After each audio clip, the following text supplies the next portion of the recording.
આ તરફ મહેસાણામાં સોમનાથ મંદિર પરના હુમલા મુદ્દે નીતિન પટેલનું નિવેદન સામે આવ્યું। નીતિન પટેલે મોહમ્મદ ગઝનવીની સરખામણી શ્વાન સાથે કરી છે। ગઝનવીનું લક્ષણ લૂંટ કરવાનું, મંદિરો તોડવાનું હતું તેમ નીતિન પટેલે જણાવ્યું। સોમનાથ મંદિરના પુનર્નિર્માણ સાથે જ ઇતિહાસને લઈ નીતિન પટેલે હુંકાર કર્યો। ઔરંગઝેબ ગઝનવી જેવા હિન્દુ ધર્મને કાયમી નુકસાન નથી પહોંચાડી શક્યા તેમ નીતિન પટેલનું નિવેદન।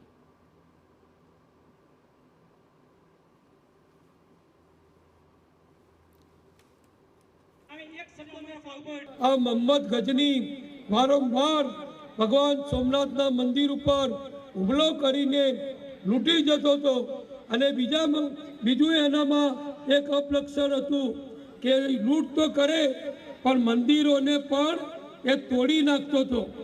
જેમ મારે સરખામણી ના કરાય પણ તમને કહું ખરાબ લાગશે પણ કહેવું જરૂરી છે કે કૂતરો ક્યાંય જાય તો પેશાબ કરે એ કૂતરાનું લક્ષણ છે। એ મોહમ્મદ ગઝનીનું લક્ષણ હતું કે લૂંટ કરે, આપણી બહેન દીકરીઓ ઉઠાઈ જાય, આપણી બહેન દીકરીઓ ઉપર બળાત્કાર કરે અને પછી આપણા હિન્દુ ભવ્ય મંદિરોને એ તોડી નાખતો હતો।